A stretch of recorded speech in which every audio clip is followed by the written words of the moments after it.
to this episode of Human Design in Real Life podcast. In this episode, we're going to be storytelling about how Karen and I experienced manifestation in our lives, and then tying in astrology and the North Nodes and human design and our past experiences, tying it into how we're manifesting in the future, how we deal with not having everything we want right now, our response, using our strategy and authority, and this is a very big storytelling episode. There's some massive gems in there. So what did you have to dig deep in for yourself regarding the whole values thing? For me, it was a prompt that my friend told me, because she kind of sometimes from time to time we're exchanging ideas, right? And she was also in the last few months digging deep into what do I really want? This idea that we always kind of right, but we're supposed to be responding, but we also need to kind of have an intent, where to, give direction in our life. So for her, she was also kind of in that void place of where things wants to go, where things are moving for her, right? And I told her, for a while, I'm in that void, especially with the book finishing. I know I'm going to be in the void again. So she actually had this kind of one day, and that's why I was doing a lot of the journaling myself. She was just kind of get this hit of look, notice what you have accomplished. Because sometimes that's what we've forgotten, the things that we have accomplished all this time until today. Because when things are shifting again and things are not moving, the first thought that comes in mind is oh my God, I suck. I should have already been better at this. I should know what I'm supposed to be doing and things like that. But sometimes that void comes because things needs to be shaken and there will be a new direction, right? But we're so impatient. I'm impatient. I'm a manifesting generator, so I'm really impatient most of the time. Things supposed to be here already. And I feel during this last week, especially with all the transitions that going on cosmically, I needed to really step back and ask the question of what it is that I'm here to do, the space that I have created. Who am I? Really going back into that again, because sometimes I do forget. I do have an open G center, so I just kind of looking around all the time, but I know I have that core inside of me that hold me stable. Who am I? Doesn't have to be what I do, but what the core belief is. And when I was doing that, there were a lot of negative chatters coming in, which surprised me because I've been doing a lot of clearing on not good enough, imposter syndrome, and all the limiting beliefs. But apparently, they just want to flush in. And I'm I welcome that. And I write them down to a point that finally I realized that, wow, a lot of my value comes from seeing the opposite of it. Because the opposite of it is my true essence. For example, I always think, oh, nobody care about me. Nobody love me. But at the opposite of it, I also know that I'm a very loving person.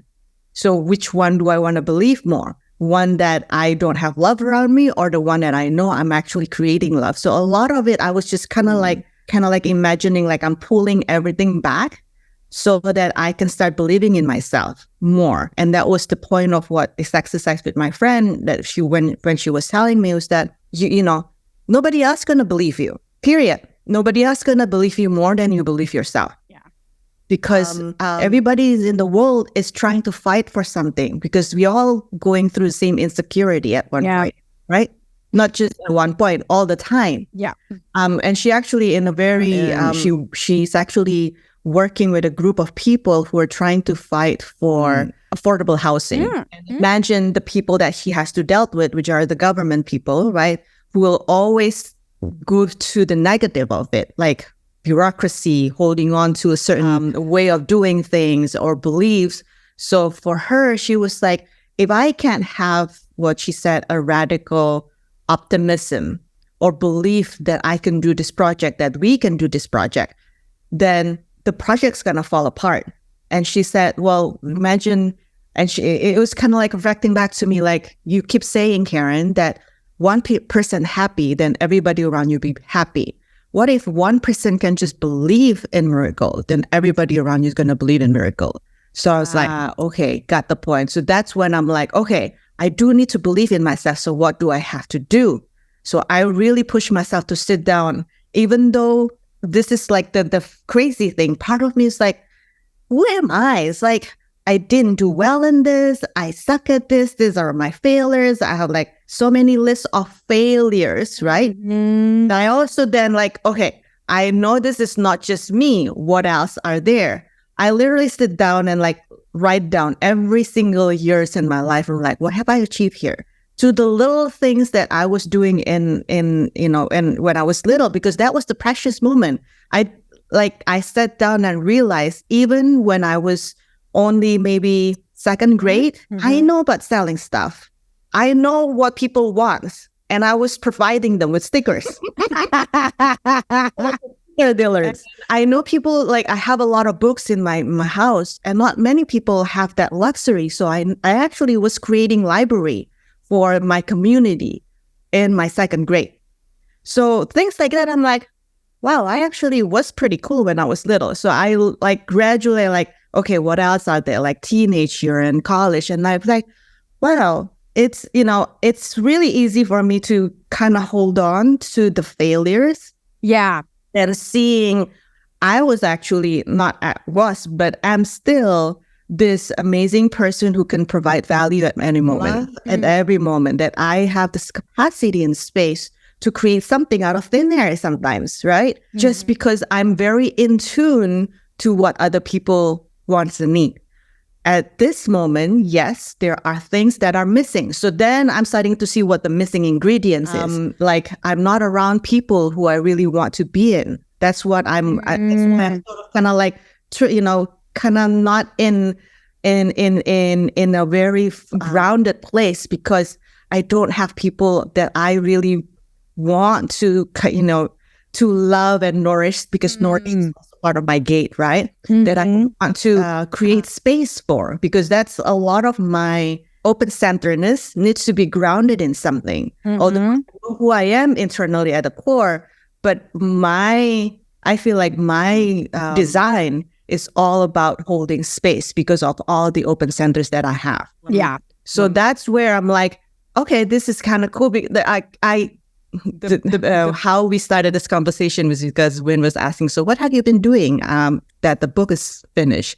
I'm still writing. I'm writing for something else, for somebody else. A lot of this was last week. I was writing a lot for myself. Yeah. And then Saturday, I got the inspiration to write my process for a newsletter that I have on Substack. I was just kind of like, okay, this is a closing to a process, and now I'm in the mess of, beginning a new one, whatever this looks like.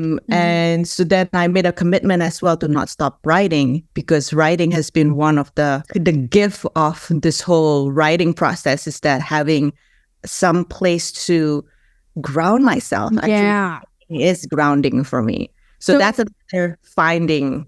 So writing for you is like therapy. It's your own personal therapy. It's what helps you get clear on what's going on in your head, channel through your body, and then you get clear on, okay, that's great. You get clear on like what's happening inside of you. So it's a vehicle for you to know what's happening with yourself. So then even though like you're not writing the book, but you're still writing for you. Oh yeah, let's plug your Substack, Karen.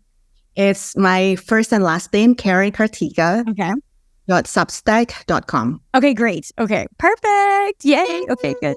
Everybody check that out too if you want to hear what else Karen writes about. And so you write about like your like whatever's going on with you, and then like your personal process. And awesome. Yeah. Okay, cool. Yes. I think I remember reading something. I need to go back and revisit. I stopped writing in there the last 3 months because I don't have the bandwidth. But now I'm like, okay, I'm gonna keep this as my container, that golden bowl that you've been talking about. Yep. To, help me to also have, because I noticed that one thing about having a lot of open center, especially an open G center, if there's no purpose, it can get really confusing. Yes. So I have to be really intentional about that. even if there's no real project on hand. That's why this newsletter kind of gives me a purpose to continue writing, right? Because I need to feel this container. Even my daily mantra to, every day is like, okay, give me, God, give me a way for me to provide value, right? Is that I'm encountered today. So I do wake up with a purpose. Otherwise, it'll be just like, I don't know what to do, which happened to me for a long time. And when you're in that place, and this is, I guess, if we want to, go into the manifestation tip, is that what you think and believe, or you flood yourself in your mind, in your body, it's what's going to manifest. Yeah. So if we manifest, especially first thing in the morning with the worries, or, oh my God, things are not here yet, things are not flowing, then your whole day is going to be about that. Yep. And that's what sometimes we forgot about manifestation, is what we embrace in our frequency, in our mind, in our body, is the one that's going to manifest in our life, which sucks because I just realized that, I guess last year, much of personal development I've done, but the little intricate details of like how we create. And this is also another personal mantra that I have. It's like, I'm responsible for who I am. And this is something that I just created, not last week, but last month. Like I take full responsibility of my reality. Yep. Otherwise, it will be just like, especially with the teaching of human design, wait to respond. Okay, so then I'm like, all right, what's going on? Well, let me respond to you.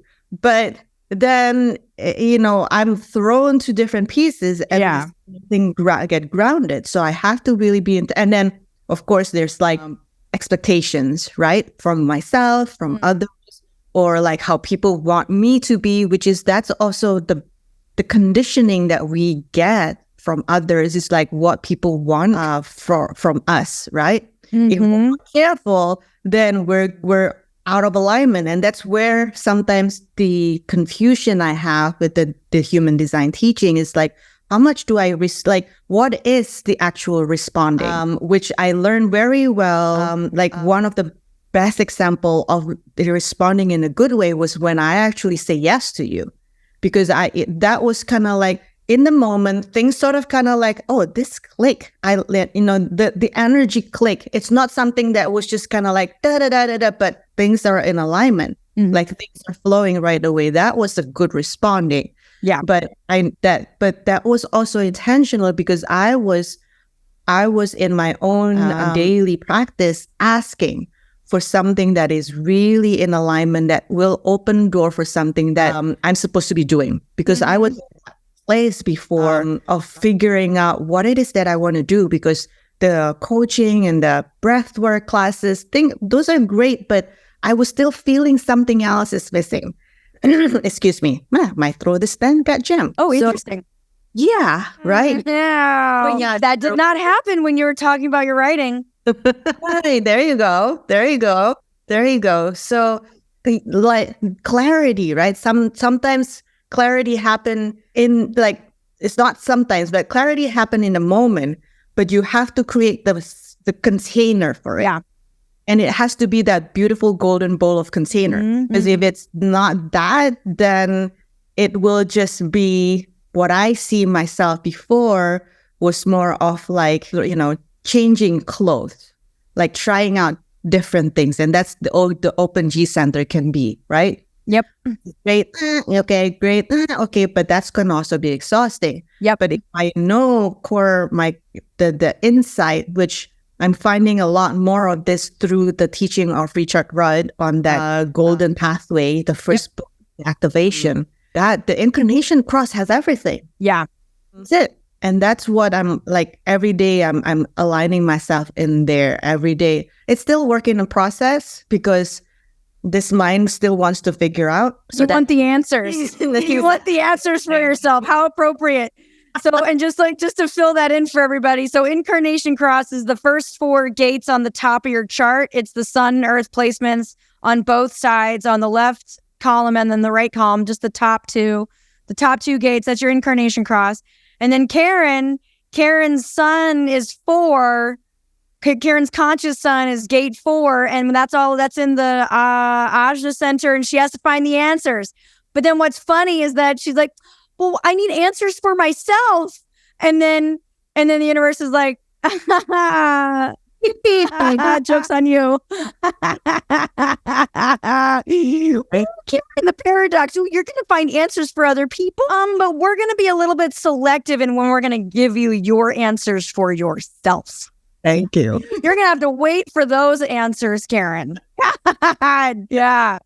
Yeah. While the opposite of it, which is the earth, was all about evolution. So like literally, I'm a work in progress. Oh, yeah. Yes. Yep. Evolving, constant shape shifting, constant like, these are my principles. This is what I'm standing for. And then revamping it, revisiting it, and then keep growing. And you keep just growing. Taking a while to realize that though, like oh, I'm gonna keep going. Oh, I'm not gonna be done. Okay. Yeah. But being done, I tossed it literally. That's why I also put that the finale on the book, because it's never gonna be done. Yeah. So yeah, wait till we're gonna leave the book. There's a surprise. When I got to the end of the book, what Karen wrote, I just started laughing out loud. I'm like, oh my God, this is so perfect. This is so funny. And I probably am going to make a video because it's a song. And I'm going to make a video of it. And I'm going to make it, it's going to be one of those things that's going to get stuck in people's heads. Sorry, not sorry. No. People are going to have to get the book to, it's a surprise because it's really funny. Oh man. Because then I've been meditating a lot on the paradox, how life is a paradox, and because like, oh, we live in duality, but you have to be able to hold the duality, and you have to be able to be the paradox. Like you have to be able to do both at the right time and the right place. You have to work both spectrums. Yes. Yeah. And that's the story of the human experience, and then just being okay that you can't just say, oh, put a fork in me, I'm done. It's like, but are you really? Are you done? You're not done until you drop the body and you go somewhere. No, unfortunately. Yeah. And even then you're still evolving. Apparently so. I've been sort of kind of like last week as well. I don't know why, but I've been called to look into a lot of. I don't really follow the Greek philosophy much. But somehow Persephone. I'm butchering. Persephone, right? Yeah. Goddess of underworld. Yeah. And Hades. Yeah. And sort of kind of like pop it in my periphery for me to like. This is if you want to really understand about responding to something, things that just sort of kind of like hit you in the head, and you're like just like, what is this? What do you like? Why is this attractive? And yummy at the same time, right? Yeah, get it. It was just gonna put you into confusion. You can leave it, but it's like, all right, what is this God? This whole concept about the underworld. I've been reading about Hades and Persephone and like the love story that they have, but like what Hades represent, because underworld seems to be like, oh my God, this is when you die, but it's actually the things that you just don't see in real life, not the Maya, but the thing like the subconscious mind, right? Yeah. And he actually represent wealth, because he's actually Pluto in the constellation. Yeah. It's about wealth, it's about power, it's about desire, want, knowing exactly what you want. And people, people think that he's very cunning and he's very manipulative. Yeah, but he actually can sense what people really want and know when you say yes to something, but like, like which we all do, right? It's like, I don't want that. Do I have it? Like, is it like, am I good enough for that? It's like, do I have the ability to do so? But I really want that. But then what do people would, think of me or say about it? So I was like reading, starting to understand like, and funny enough, Hades or Pluto rules Scorpio, which is where my North Node is. Oh, okay. okay, so this is coming into the time that I do really need to focus on. So, why am I mentioning that? Okay, because it's like the response or like how to, because like you see, okay, so then the underworld, Hades, Pluto. Oh yeah, it was because I know I had it too. Wait a minute. Okay, wait. What? Values? No, or like values? Yeah, because we were talking about values. Yeah, and manifestation. And value and manifestation, right? And I know for a long time I've been, I love what I do, but I feel like there's still like a missing thread. Yeah. And when I got really learning about not learning, but just reading a lot about the underworld, there's this richness about the underworld that Hades represent, which I feel like if you're not really like, there's Zeus, right? They're like, oh, he's the powerful god. And then there's Hermes, which is the trickster, but also the god of communicator, the one that goes back and forth between the world, this plane with the underworld. Yeah. And then the Hades, that mysterious, nobody even want to say his name because people are scared because he rules the death. Oh, we were talking about after you die, there's still evolution after that. Okay, yeah.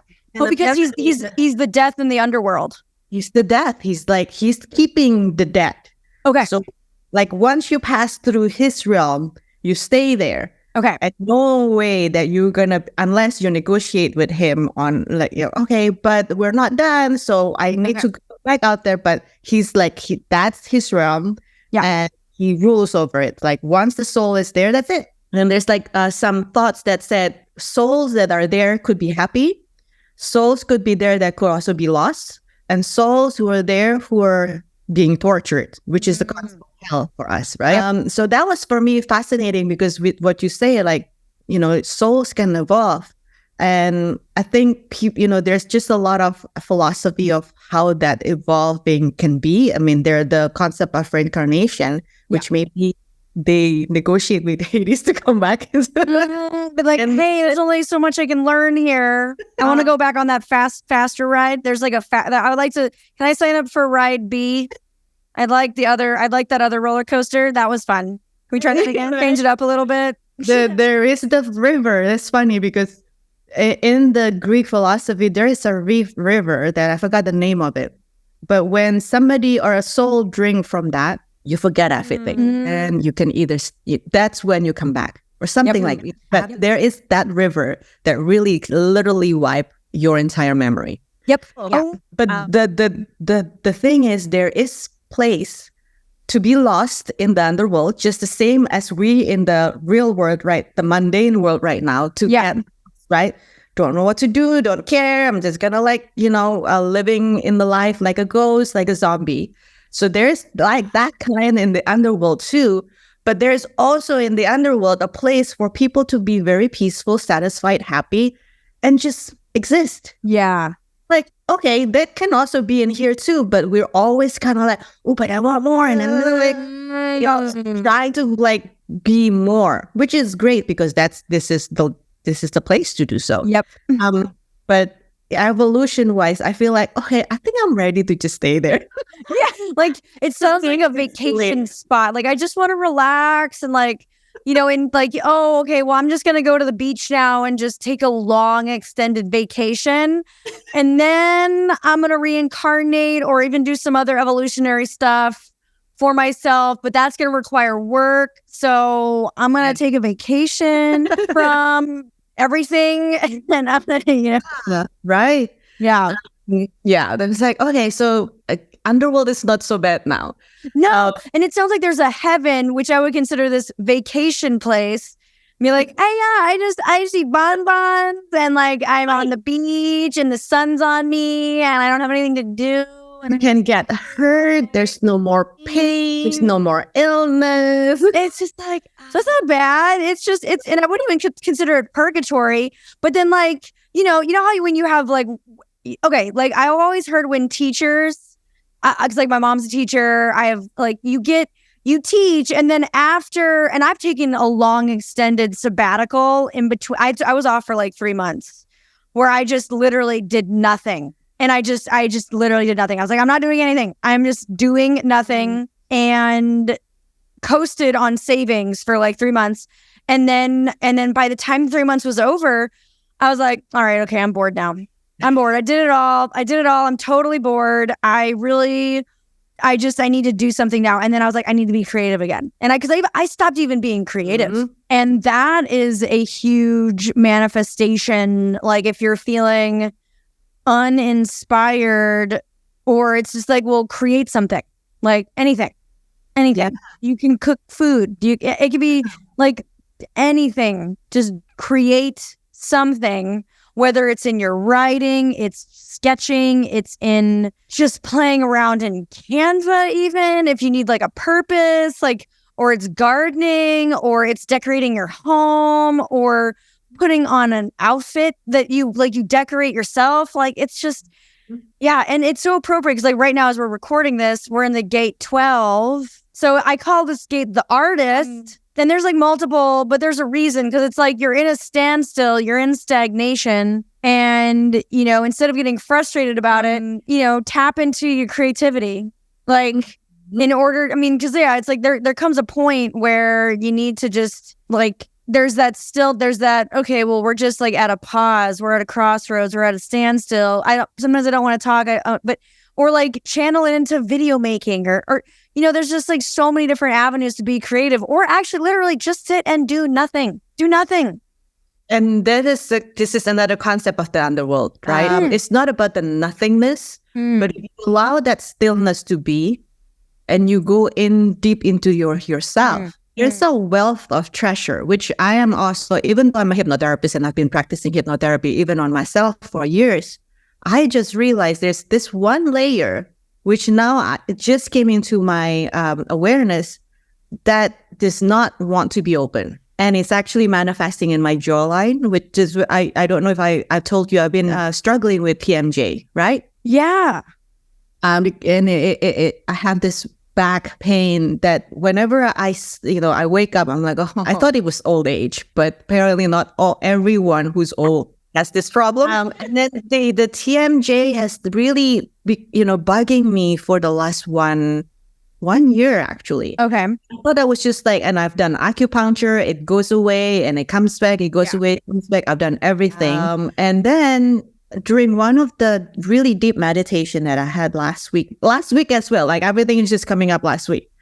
I came out of the meditation because I was listening to a music. So I know when it's funny. Like, this is like, every time I'm doing this really deep meditation, the first 20 minutes, I'm like in my head, like, da, da, da, da, da, da, da. Okay, I'm floating, I'm disappearing, I'm going to the bliss.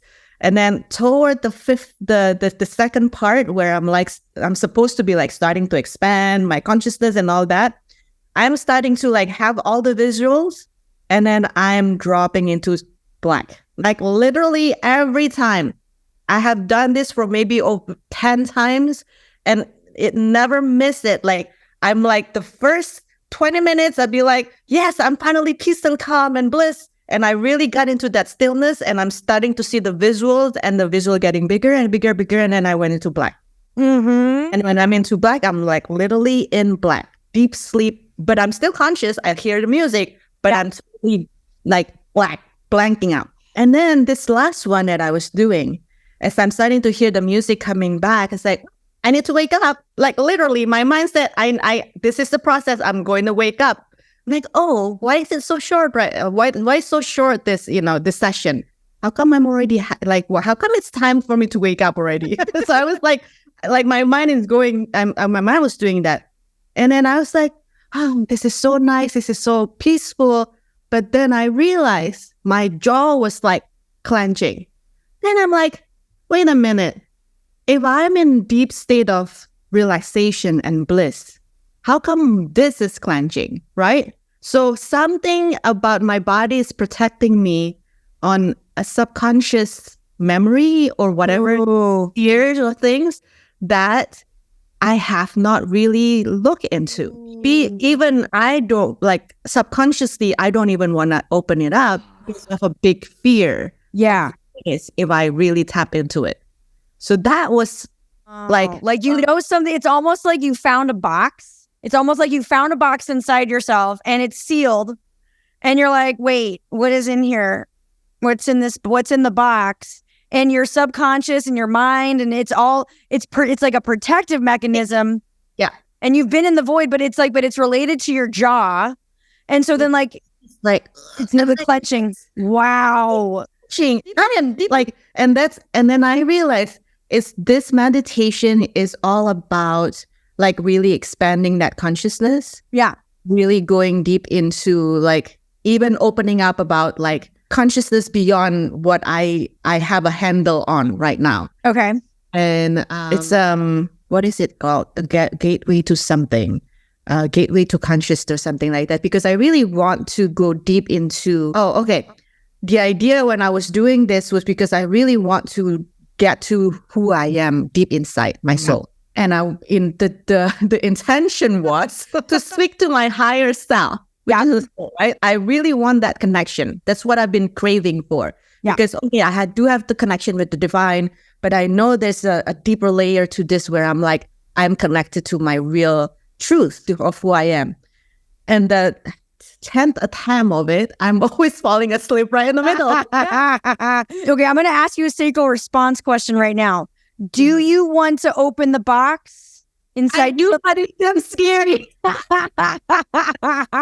So you can feel it, like you want to get in there, but then your mind is like, so your body's like, yeah. So okay, so then what? Okay, so let's see here. Okay, because like the sacral response doesn't like open-ended questions. So okay, so would hypnotherapy help you in opening up your box? Okay, you shaking of the head, yeah.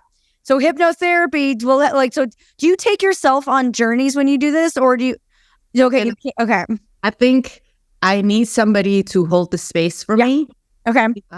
I realize my fear is if I lost control. Oh, okay. You just like flooding into my consciousness, and I lose total control, and I don't know. Yeah. So other person, yeah. Okay. Yeah. Gotcha. Do you have other hypnotherapy friends? I do, which I'm like, good resources. I'm like, who can hold space for me on this? Oh man, if I had those skills, I would be like, ooh, this sounds fun. Like it's like, this is a fun project. It's like, well, it's kind of, yeah. Karen's box. What's in Karen's box? In there. I don't know. How exciting. This is so cool. So this call is turning into like how like the juice of getting, it's like an inner work. This is like using inner work to figure out like what's going inside yourself, because this is almost like a really good baseline for manifestation, because you gotta clear stuff out in order to manifest, because you can't just manifest with your mind. You can't just say like, I want this.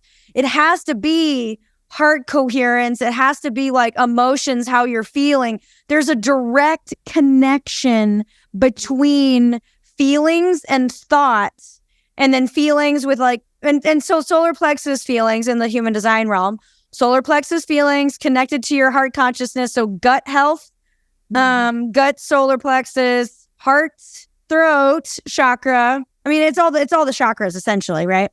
Yeah. So, and then your mind, actually, yeah, manifestation is the entire chakra system. All of them. They're all involved. And the word repression comes to mind because I think growing up, there are a lot of things that I repress. Oh, okay. You do need, one way to succeed, and that was also what's coming up on my journaling last week, that how and this is not to blame anyone because I love my parents, but from like the way that they express their love is very different than how I want them to express their love. But I don't have the understanding or the language when I was young, right? And I use their directions of how they want to give their love to me, which is, if you do good, if you do your homework, if you play your piano, if you become an academic, stellar person, then you are showered with love. So that's how I learn about love. And that's where I find I'm also just kind of like speculating. Yeah. The things that I repress of like how I want to receive love, of how I want to be loved, this could be something that I have not maybe opened that up or express it, right? The things that maybe still kind of stuck in inside. Because a lot of what I do, and this is going back into manifesting, if you don't manifest truly from your true, and because why we want manifestation, why we want to learn about manifestation is because we want to manifest things that we really want, right? Yeah. Things that we love, things that bring us happiness, period. I mean, what else are we here on earth? It's just to be happy, to feel fulfilled. Having all this burden of like, what am I supposed to do? How am I creating abundance? Why things are not flowing to me? Which is kind of like what what brought me into personal development was like, I'm trying to figure out why is it that I have a lot of talents. I can do whatever I want, but not fulfilled 100% unless it's really something that I'm like, oh yeah, I really do want this. Just like when I was, looking for college, like why I went to the US, it was really core inside. I really want this. Nobody else can tell me otherwise. So I'm missing that. I really miss that kind of like the grit or the convictions to want something. So that's when I'm like, okay, there's something here that maybe I have repressed, whether it's when I was little or throughout my life, that I do not want to come face to face because I'm so afraid. Because once I express this, people who've seen me all this year as being this person could change. And I feel like that's probably what really scared the hell out of me. Also face that and to also see what it is that, that will flourish out of this whole thing. Because I be just coming out as like, I don't know. Yeah. Okay. So basically, like because I've also been experiencing this too, where I don't exactly know what I want. And there's like, okay, well, what do I want? I mean, like I have a general idea of what I actually really truly want. But to me, then I'm also like fighting within myself, like, oh, that's selfish. Oh, that's like, oh, that's not very altruistic of me, But then again, my North Node is in Leo and my South Node is in Aquarius. And I'm fighting I'm like my comfortness of, and I just realized this by talking this out loud.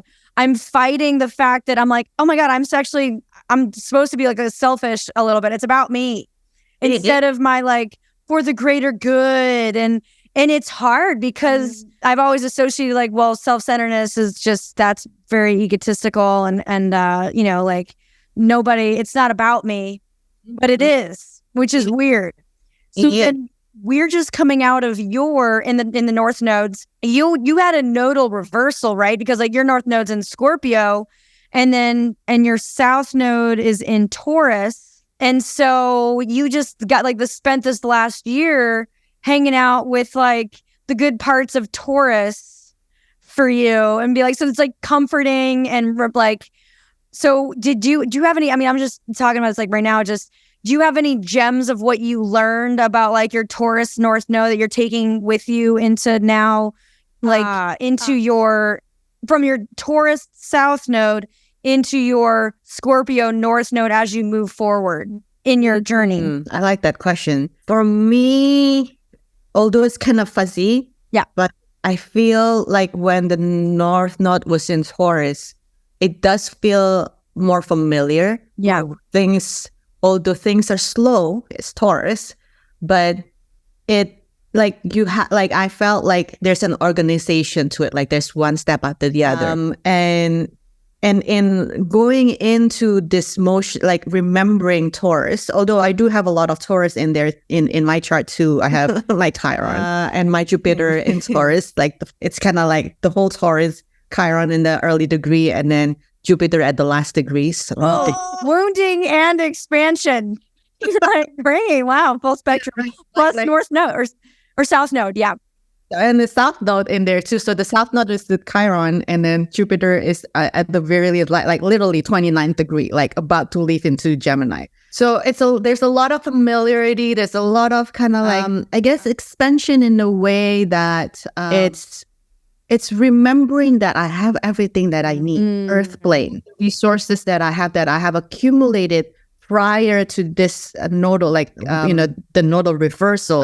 Things that I've created is actually what's supporting me right now. Funny, because I never really thought about it until I was going through this time. Could I have done more in creating stability? That was my biggest question, because the stability that I created 18 years ago compared to what I created, literally, this is probably why it's a nodal reversal, and I need to go into the opposite of it during this time.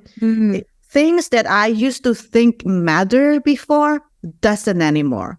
Like, I know money is now just a matter of I just need this so that I can still do what I need to do. Yeah.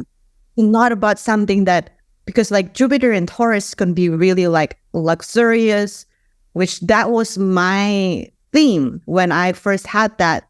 It was like, I really make a lot of money. Yeah.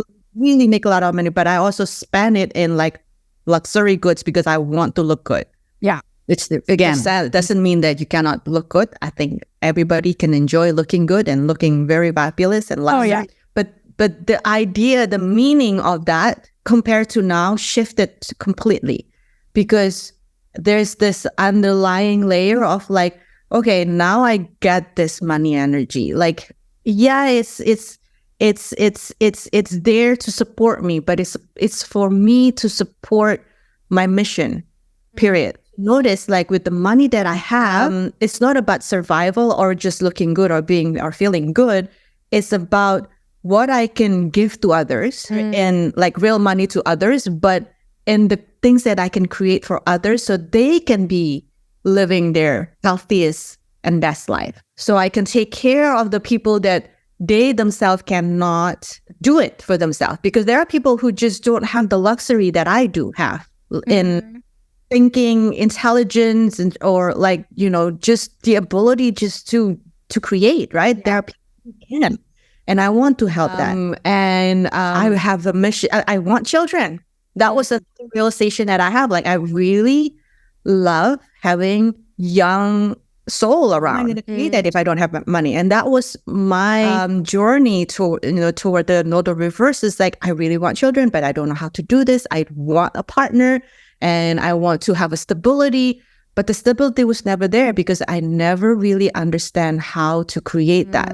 And I thought the money was important. Yeah, money is important, but this is, if I don't, that conviction is not there. Yeah. It happen. And that's what my biggest lesson in Taurus as well, the reminder to come back into that conviction of what is it that you really want to manifest, back to the manifestation, right? Yeah. And Taurus about sturdiness, about foundation, about really digging your feet in and being stubborn. Being stubborn about like, this is me, this is what I want, and this is what I feel like I'm relearning as I'm moving, to my opposite or to my north node, is that even as you're moving forward, you do need to have foundation, right? Yeah. Element of earth is the one that makes us feel real. Yeah. The reality of the earth plane. The sun, the north node, is all pointing out either forward or above. We like to see it above, although it's actually just, what's in front of us, like, basically, right? The future. But if you're not grounded here, if you don't have your identity, who you are, what you believe in, then it's easy to get lost. And I feel that in the transitions of like being in my north node, which is, Scorpio is water, right? Emotion. Getting lost in the water is not fun. Yeah. I don't know if anybody's been toppled in the oceans, and like lost control. Yeah. That's the feeling sometimes being in that, in the water world of Scorpio. So this, even in fire, right? The sun, being in fire can be like, you're just going with the flow. You're like, and with the manifesting generation energy as well, you can just be, like push, and then like you're like fire just ablaze, and then ta-da, all fun and game until you're like, wait a minute, what happened? Where have I where have I been? Where am I? What's going on? So it's really nice to have this groundedness of like revisiting, oh, I have everything. I'm okay. Good. I can do my next chapter. Yep. I know what I have. I know all my resources. And that's the biggest learning in Taurus. The resources that I have, not just financially, but just who I am, identity-wise, my value, going back on your cards, like the value that I have, the value that I want to continue working from to support me, to give me that conviction. This is what I want. Yeah. And this is what I'm creating.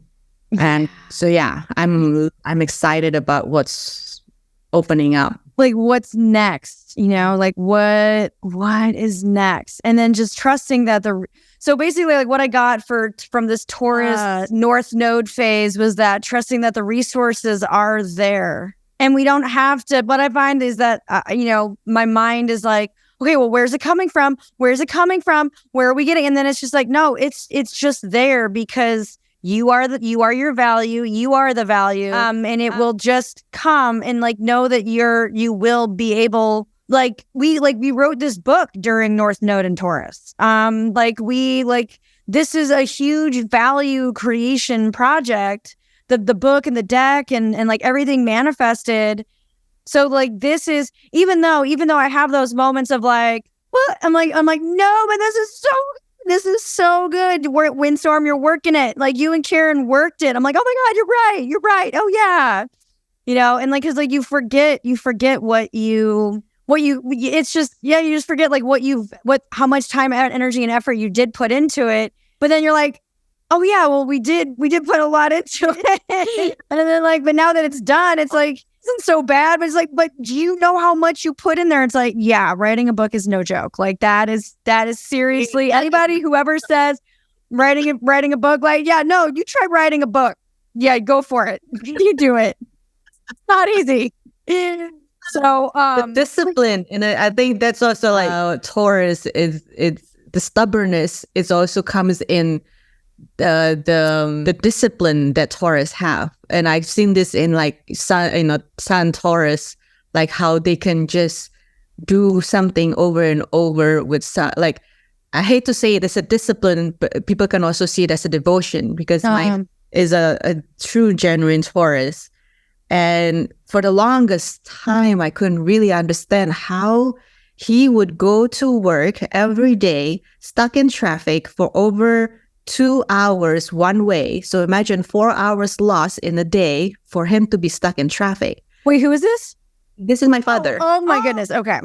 Because he lives in Jakarta, and Jakarta is super congested, even worse, well, probably as bad as Los Angeles. But the good thing is he can actually relax, and like he has the company that he works with for over, and this is another thing about Taurus. They can work in one place for over 30 fucking years. Yes, my dad. Oh yeah, no, they're pick it and they're like, yep, no, this is great. This is what I want to do. This is it. I'm happy. I'm content.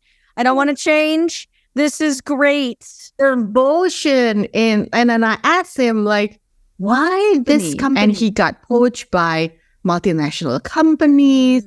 He could be paid higher salary. He could actually work somewhere near the house, but this one specific company, he will not let go. He like gave his life, heart, and soul to make this company becoming whatever that, like his vision. Like, and then just the driving alone, like 4 hours in the car. Luckily, he had, the company provided him with the driver, but still, like 4 hours. 4 hours. Oh, so at least you get a driver, so you get to like just hang out in the back and do whatever. And sometimes, like, sometimes this is like, Karen, you want me to drop you off to work? I'm like, okay. So that would like add another 45 minutes to his journey. So like, it was almost like he just lived it. He was like, part of his day was just living in the car. It's almost like it wasn't like a limo. He just had a driver. He just had a driver, yeah. Oh, okay. And just, but he just had a driver. He's like, yeah, I'm just in the car. It's almost like, the car became his like second office / lounge. And lounge and bedroom, because he'll be like, and like he'd be like chatting with me for like a good like 45 minutes. And then I said goodbye. He'd be like, okay. And then he goes off. And it's like, But that was like a life, like like that's Taurus energy, right? Yeah. So just like, this is me, and the stubbornness, the devotion, the discipline, the things that any fire person like you and I would be like, hell no. I know, like, no, I got to change it up. So I know, I actually wanted to talk about like what happens when you don't get the manifestation that you want. Like, okay, so I've had like some vague ideas about what I wanted in my life. Like, I've always had this vision of owning my own property and having an off-grid sleeping nook that I just sleep in, to that, like, I don't have any electricity around me. It's just like, it's permanent, it's there. But then like I don't know where to live. And then the finances that I need to buy something haven't also manifested either. And and then it makes me wonder, I'm like, God, like, why has it not happened yet?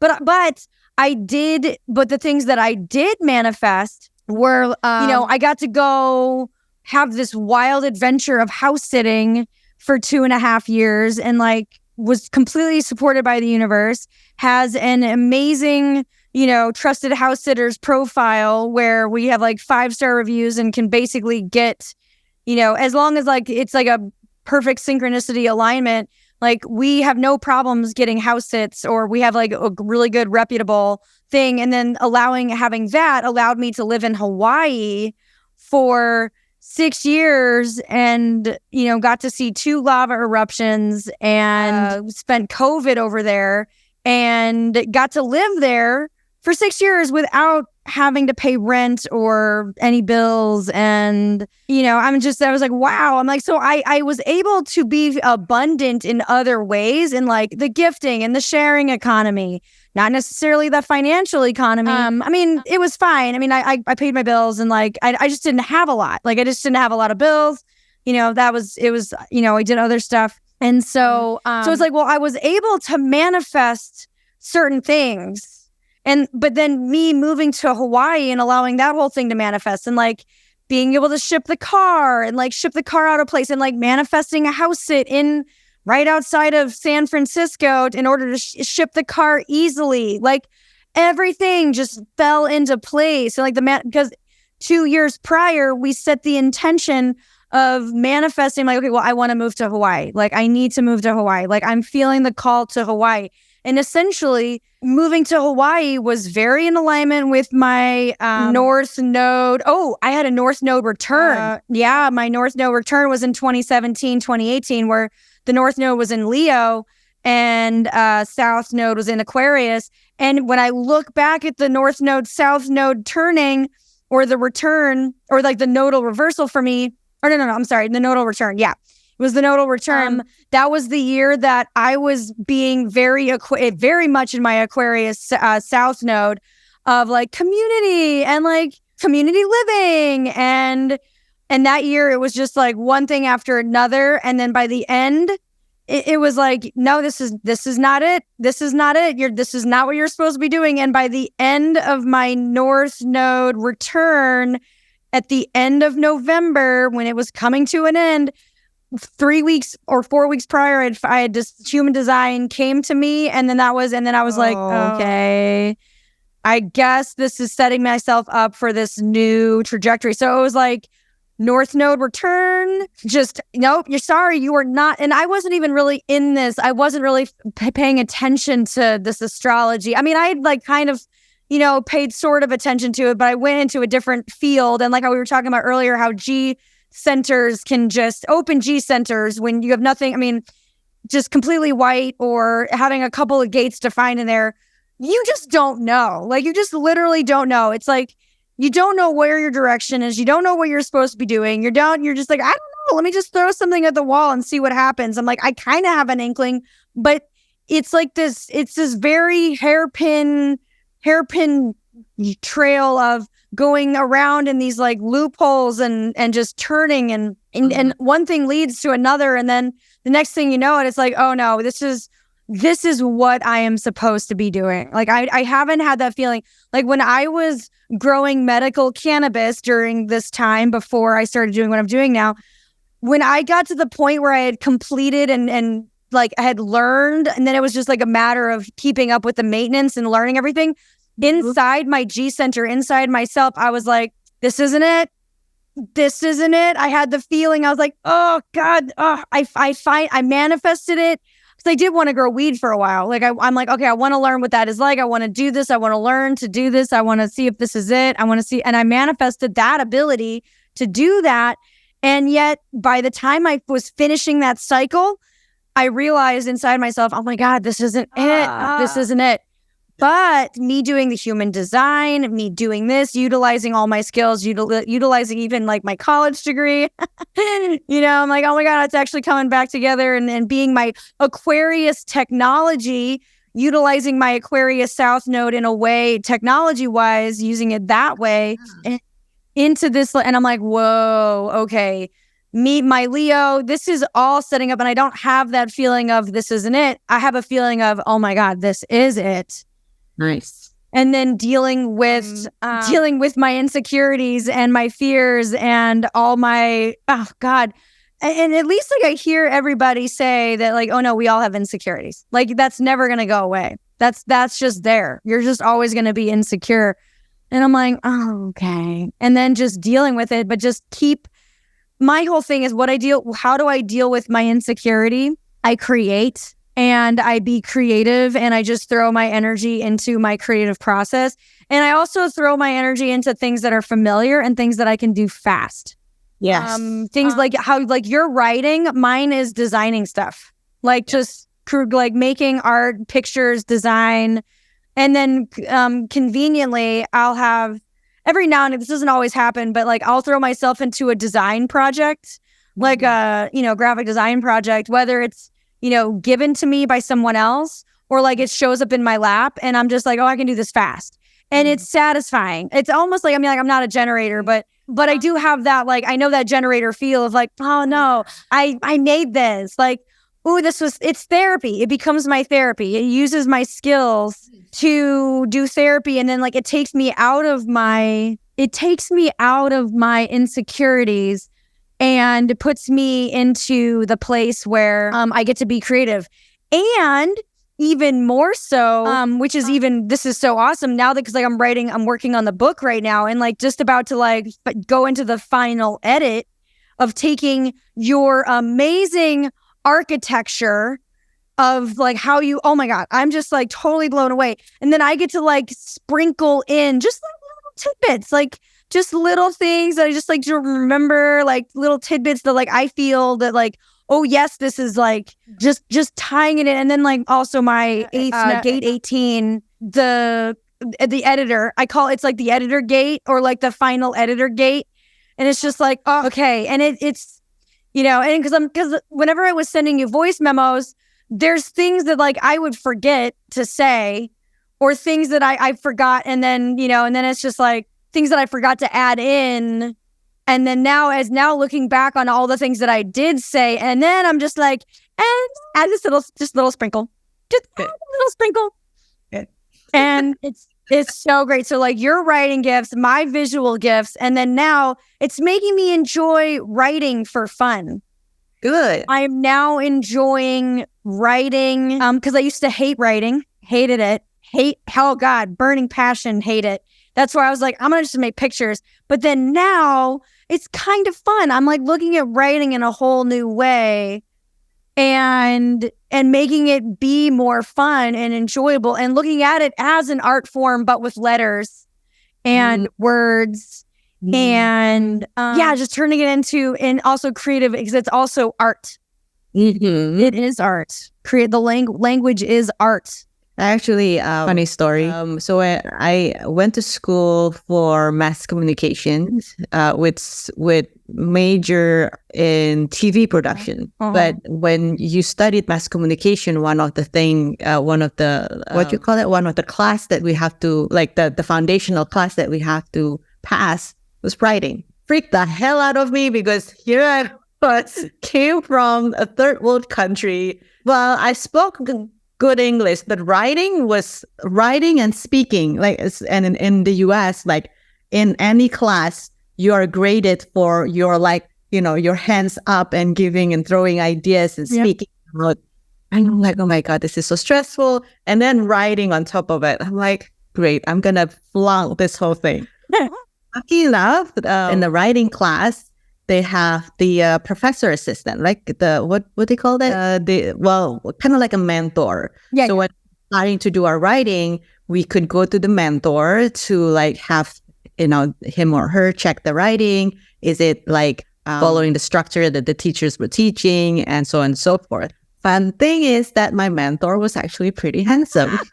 That was my, what you call that, the motivation, right? And good. So then he was kind of like a mentor / tutor. And then Bowness is like, Candy. So I was like, okay, I need to read more. I need to bring more stuff to him so he can see now you're an excellent writer, Karen. My mom, who is the teacher editor, she's like, you can do like you whatever that you learned, Karen. Yes, you did. That was well worth it. Good investment of time and energy, and tiny crush on the mentor. No, I understand. No, my yoga teacher, it's just like you just have tiny crushes. Like, yeah, we all have tiny crushes on him. Makes me go to class, right? I'm like, I go to class because I just want to hang out with you and be in your presence. Speaking, man. So then it all pays out in the long run. Exactly. That was so sure I was not going to pass that class. So like, there's no way I'm going to be able to write. And so then it's like talking about no computer, right? No spell checker, not yet. Remember those days? Oh my God. System. Oh, you actually had to know stuff. The typewriter that was created in the computer. There's nothing. It's it's in your head. You have to know it. You can't know it. You have to know it. Oh wow. Oh my gosh. I was freaking out. I'm like, there's no way. I mean, like, now we have so many things that help us. Like, even if you write a sentence, you got like a little thing like, oh, this is, you're missing an A, a U, whatever. I know, but that's why that's why because you had help. You had help. But you had help. You had tutoring. You had the nice. And then like young Karen with handsome men. I understand. Oh yeah, no, that just makes learning more inspirational. You're just like, can I just hang out? Oh my God. Yeah. So then now, so then it's so interesting because like all these little things that we have done, it's like, so think about the things in your life that have yet to manifest, right? And then like the things that you still really do want. And then like the things in your life that you have manifested, right? And so this is for the listener. Absolutely. I think we even started this conversation about, being appreciative for what you actually already have. Yeah. Appreciating what you already have, what you've already created. And then, God, universe, source, your higher self, wanting to going on this experience. Just because you don't have it now, like if you had everything that you wanted immediately, then like what else are you going to work for? Or like what else are you going to do the inner work to do the thing that you still need to iron out in the kinks? And then it's all, so do you still have the family, like having kids, a partner at least? Like that's still in your, like. Still my partner, it would be lovely. Yeah. I kind of reframe it because I noticed that I'm, it's the prayer has been, God, why is he not here? Why is he not here? I got here. Also then like focusing on. Reframe. I'm like, I have to be okay with myself. And that's the biggest lesson is that I'm not trying to fit a hole by having a partner. I'm already pretty cool. So that's part of, what Wynd was telling you just now. Is like really acknowledge who you've become, all the greatness that you have, because that also kind of like give me that, there's really nothing missing. Really, nothing missing. But what I want to call in now is what I really want, but he's not here to fill in a hole. Yeah. Even like money, it's not to fill a hole in me, but I'm creating this. And this is a project. Like any project needs financial investment. So that's what I'm calling in. Like It's not because I have a hole, but I'm working on a purpose. I want to create something. And this creation is like, I want children. I want to wake up surrounded with like happy people. I want to create whether it's called family or just a house full of like this young, happy, creative people around me. Yeah. Well, that's my desire. It's creation because it fills up. Like I want to create something that if I can just create this small thing around me, I just want the ripple effect to happen, because that's all that we do as individual, right? What we create in our world, in our reality, as simple as like, how are we feeling today? Mm-hmm. If we can manifest that good feeling, it ripple effect to everything and everywhere around us. And that's, I feel like, the best manifestation anyone can start doing right now, right? Mm-hmm. Reality within our control. What can we do? Because once we can do that, the next step is then starting to draw in what it is that you want. Mm-hmm. Even sometimes they're just going to come to you, like what you have experienced, right? Things are sort of kind of like, whoa, suddenly I'm in San Francisco. I know I desire this. I have this intention. I was just doing what I love doing and really good self and eating and doing whatever you love. And then all of a sudden, hey, I'm in San Francisco. Yeah. And it's like, oh, everything's lining up. Everything's falling into place. That it's now the time. The time is now to do the universe is conspiring. And the universe is conspiring to bring you what you want at the right time that you need. And I think that's like really key element about living in flow with this is when the real manifestation and the alignment with your destiny really click into place. And it's your soul's higher self ironing out kinks within you, and then just trusting and letting go of how it's gonna look. You might have a general inclination about like, oh yeah, this would make the most sense. And then it becomes easy and effortless. Yeah. And it just unfolds naturally, and you don't have to try. You might have to wait. Yeah. Time. Yeah. For it to unfold, and you might have to practice some patience. Yeah. But it will eventually. Yeah. Oh God, patience. Oh my God. Yeah. I mean, it will eventually happen. Yeah. Yeah. You know? Yeah. Yeah. And it's a good tool set we have with human design is the constant reminder. If sometimes we feel like, things are just not going our way, like we're going to go through that regardless, right? That's how universe is also nourishing us and wanting us to become better, is through the challenges, through things are not just going to come the way that you want it, or things are not going to come right now, or you're going to have to fail first because the universe wants to know whether you really want this or not. Oh, that's a good one. All right. You're going to fail first because the universe needs to be sure that this is exactly what you want. Oh, God, that's a gem. That's a good one.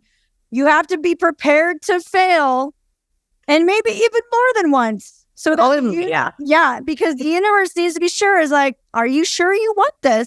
Yeah. Because then I will give it to you. Yeah. I just want to make sure. Be like, you failed. You're just going to give up?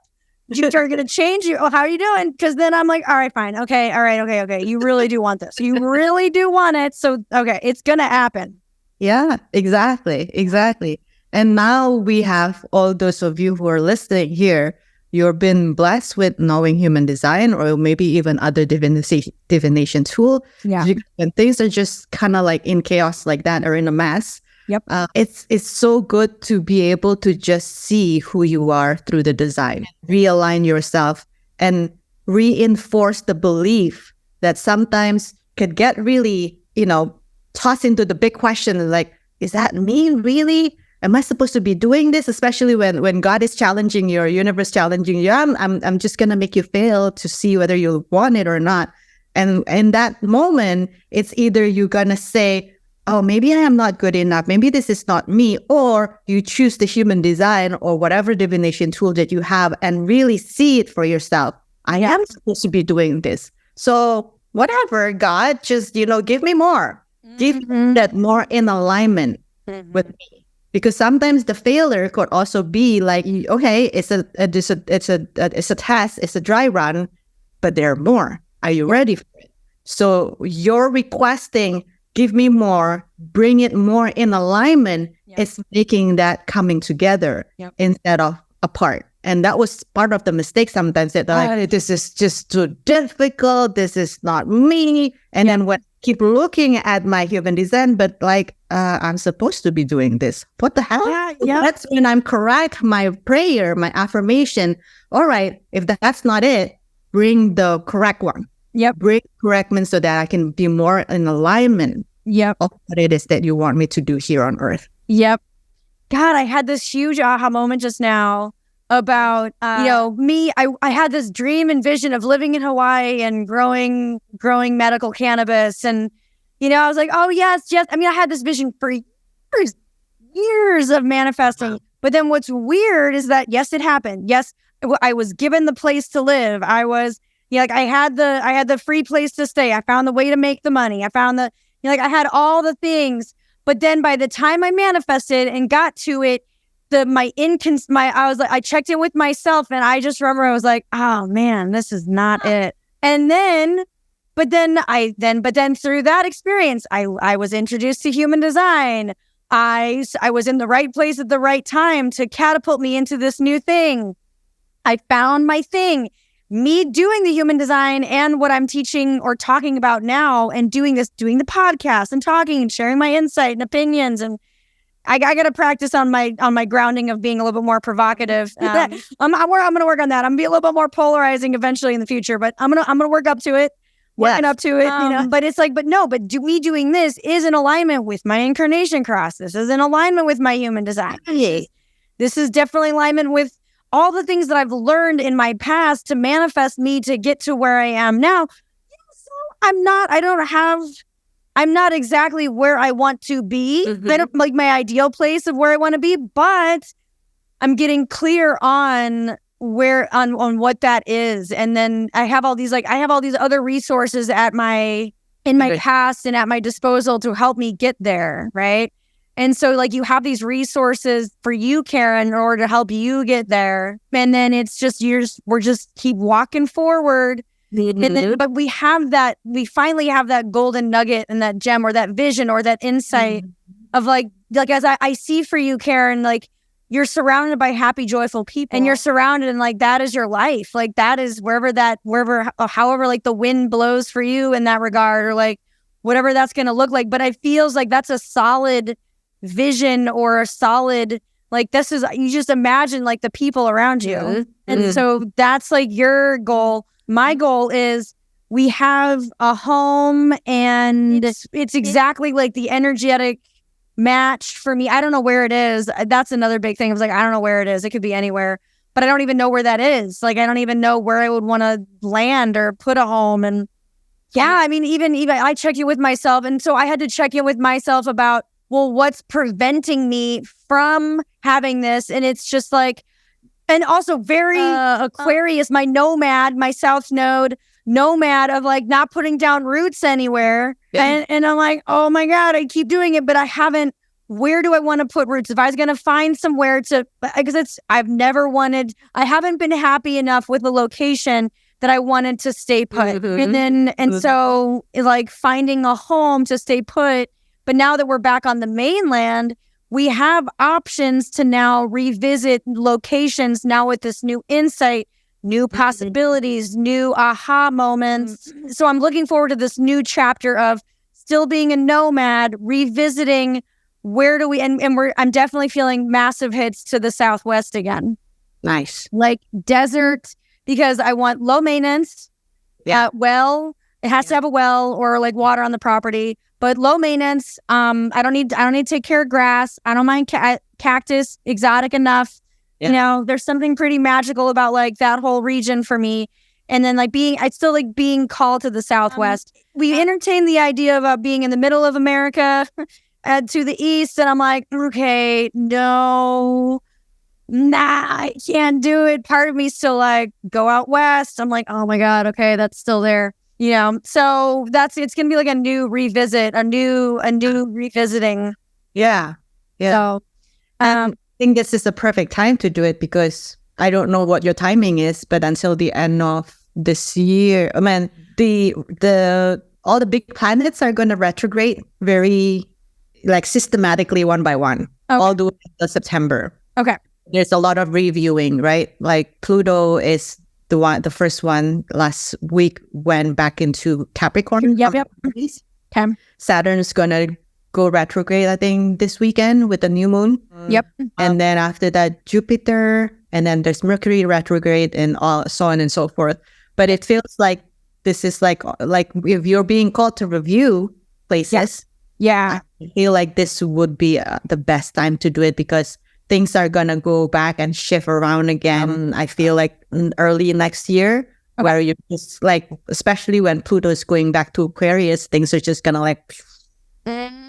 Yeah. Okay, until Jan. Yeah. So this is like a good time. We might, we have a couple of interviews for house sits. I know. House sits.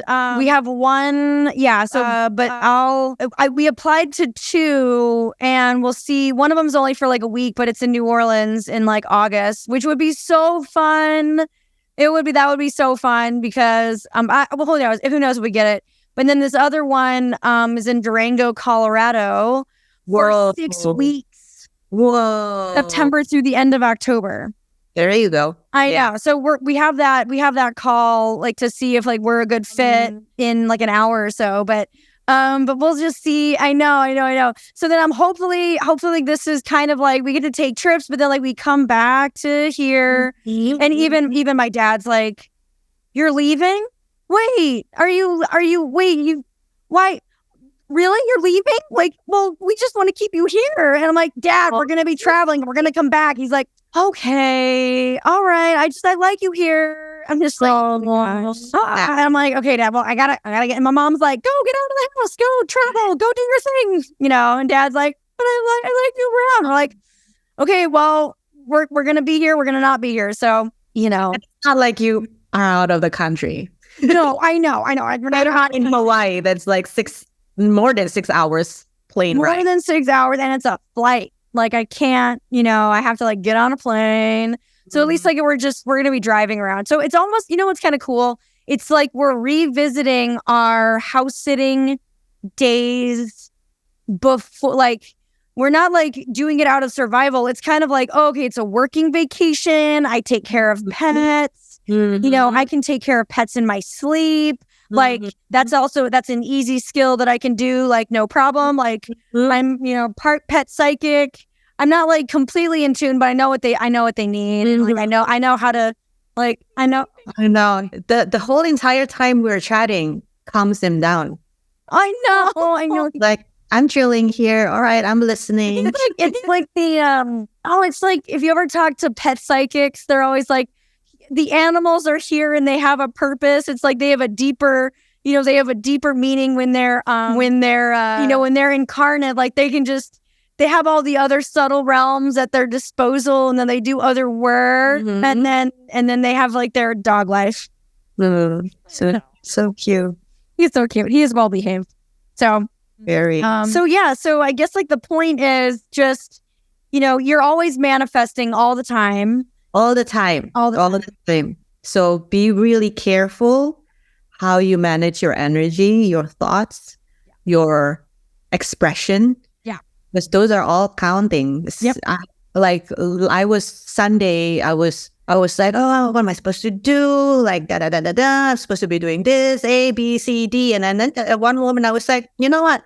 I just want a very entertaining day. Like I want to be entertained, not me entertaining anybody. I want to be entertained. Yeah. And I was like, okay, fine. And I thought I was going to the beach, but it was a bit rainy that day. So I ended up in Pasadena. So I have my book. I brought my laptop. I thought I was going to work on a coffee shop. I landed at a coffee shop. I sat. It was busy, so I ended up not being able to sit inside. I had to sit outside in kind of like drizzly. But funny enough, there's like a bench that was empty with like a big umbrella. So I'm like, okay, I'm just gonna sit there with my coffee. And I was like, what am I gonna do now? So I just opened the book, and the book was like kind of I was kind of like coasting through the book before that day, because I mean, it's a silly book. Yeah. But as I was reading it that day, it was like the exact part that it was super entertaining. I was like there giggling by myself, laughing in the middle of the courtyard with my coffee, and like no care in the world.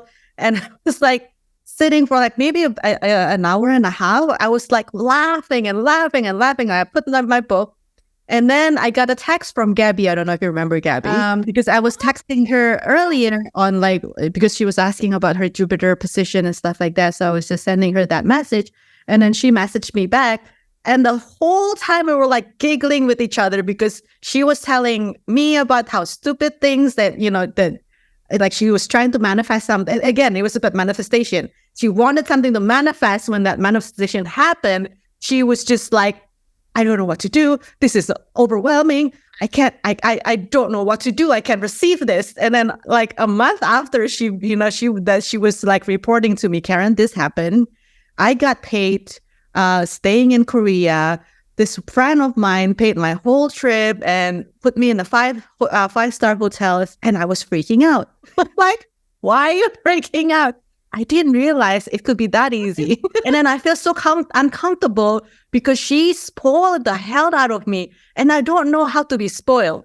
So I feel like I'm supposed to be paying her back, or I'm supposed to be like working hard for like, just to make it happen for me to be able to entertain her next. I'm like, hey, chill, receive.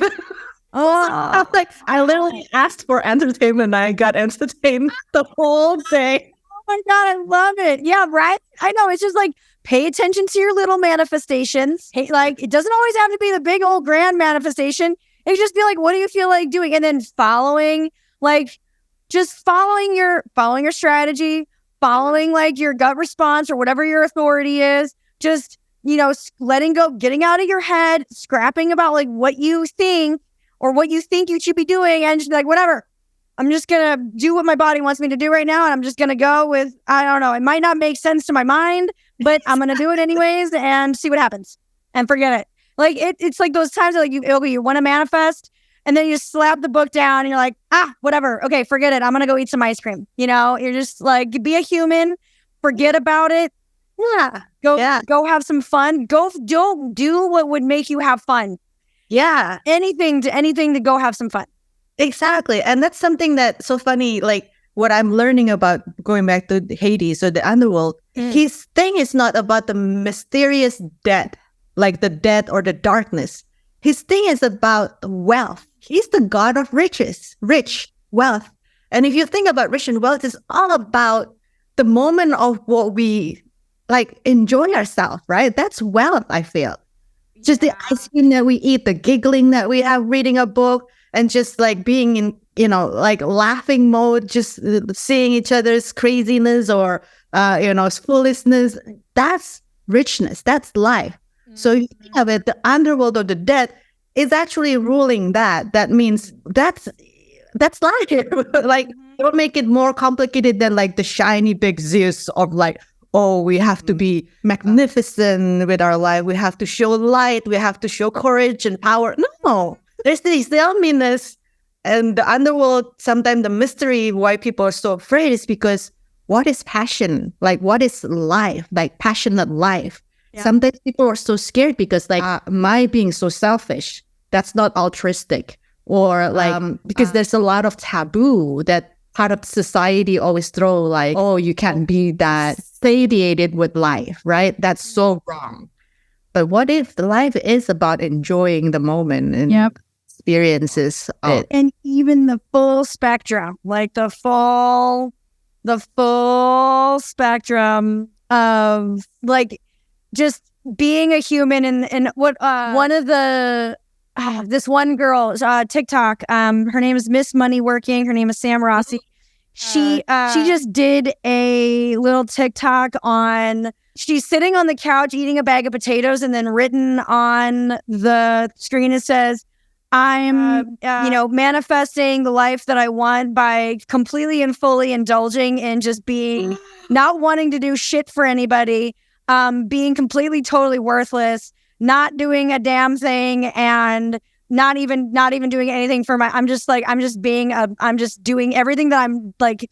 And then and then she's like, just if this is how you're feeling, do the thing. Like, even if you feel like being a worthless slob for the day, do it. Just do it. Like, I'm in my luteal. Whenever I'm in my luteal cycle, is like the end of their, like when I'm right in between. I'm about to get my period. I'm about just the last 3 days. I don't want to read a single personal growth book. I don't want to do anything spiritual. I don't want to practice yoga. I don't want to do breath work. I literally just want to eat bonbons and literally binge Netflix. And I don't care. I don't care. I'm just like, whatever. I cannot do any personal growth right now. I am in Hades.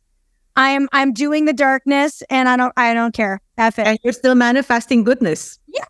I am. I'm like, I'm gonna feel this, and I don't care. I'm gonna release the shame spiral. Yeah. There's even a book that I wanted to recommend. I'll think about this. There's this one book about I'll think about it. There was mentioned in one of the voice memo. I forgot that too. The voice memo. Yeah, I think I know which book that you talk about. It was like just indulging in just being you're shameless, or I don't know. It's something. It's the thing. Get out of the shaming, the doubting. When things when your desire is to relax, when you desire to just, I'm giving up being all this light worker or be the good person, the joyful. We have to allow ourselves to just kind of sink into maybe being a hermit, or maybe just being like the little devil that we are. Yeah. Whatever it is that of course within safety, that you have to feel and allow it to become you without the judging, the shaming, because the shaming part is the one that, remember, what you say, feel, and think will manifest. So if you think about the shame, that's what becoming bigger in your energy is, that you're feeling so shameful for things that is so natural. The body knows what it needs. If it needs to slow down and needs to just not doing anything, to take more naps, to sleep more, and just allow the body to do that. Don't shame yourself to feel like you have to do something, like there's something wrong with me. And that's be like, oh my God, there's something wrong with me. I just can't function. I'm like, what if I just don't function for a moment? Yeah, that's fine. Just don't function. It's totally fine. Embrace it. Just be like, whatever. This is how I'm going to be right now. Be like, I'm not going to do that right now. Fine. I'm not going to do it. And then, cause what you repress, it just builds and builds. And so then just feel it, feel the thing, feel that I'm just going to be a worthless slob right now. I'm going to sit on the couch. I'm going to eat a sack of potatoes, and I just don't care. I don't care. I'm not going to help anybody. I'm going to be so selfish. I'm going to focus only on my needs and what I want, and everyone else can just whatever. But then it'll pass. It passes, and it passes faster. Okay. It passes faster. And you'll be ready the next moment. Oh, okay, energy's back. All right, back to work. Mm-hmm. I'm like, oh yeah, no, I got it. Now I know, and revisit. And then don't feel bad about having that moment. Mm-hmm. No. Just be like, oh, I should have done no. Tune out to what other people are saying, because you have to really listen internally. Even if it's, oh yeah, if you're feeling that, you can actually do this A, B, C, D. Okay. Maybe I just want to relish in this crap for a minute. I just want to be a pig wallowing in the trash. At what? I want to be a pig rolling around in my slop, and I'm going to enjoy myself. And then I'm going to get out, I'm going to take a shower, and I'm going to be great. Yeah. We're born that way. Yep. We're born that way. Yep. That's that's so natural for us when we were a baby. But yeah, okay, as we grow up, we need to be a bit above adult. But that's the natural state of us coming back to ourselves, to our home, is just be whatever the emotions want to arise, just be it. Yep. Pass. And then you get in the next time. And then you pass. And then you be crying again. And then you pass. Yep. It's like, okay. Yep. It'll pass. Just, oh yeah, like a child. Yeah. Like child, they don't think about it. They just cry. They get their feelings out. And then they're fine. Yeah. And then we as adults would be like, oh, I shouldn't cry. Oh, I have to repress my feelings. Oh, I can't do that. Oh, I really shouldn't be feeling that. Get out, stop, no, feel the stuff, be a child, feel the things, express yourself, however you need to feel the emotions or whatever you're feeling, and then do it, take action to help you feel that way, embody it. Really roll around. What? Roll around the ground. Roll around on the ground, just do the thing, and then it'll pass. Yeah. Yep. It'll pass. And then that was all part of the process. It is. It's all part of the process. It is. That's manifestation, our vision. Well, I think it's it's like it's how we manifest. We do all the things and we don't repress anything. Yeah. Do it. You just don't. Yeah. The less you repress, yes, the more you can express and manifest. Ooh, I like that. Tweet it. Right. Yeah. Sure, that one. The less you repress, the more you express and manifest. Woo! Love it. So, thanks for coming to join us in this episode, and definitely share us any comments, insights, post your comments below. Hit the like and subscribe button. If you're listening to this on Spotify, definitely hit the follow. If you're listening to this on any other podcast platform that we share on, hit the subscribe button. Check out our offers in the description below. If you want to learn more about human design, you can check out our HD.OS, the Gates of Human Design Oracle System deck and book, an inner guidebook that Karen and I co-created together. Yeah, and then Karen has we have your Substack in there. And then I have that linked in there below in Karen's writings. We have so much about how we manifest and what our tools of how we've manifested what we've wanted in our lives, while also the universe still gets to surprise us with creating more things that we manifest. Absolutely. In the future.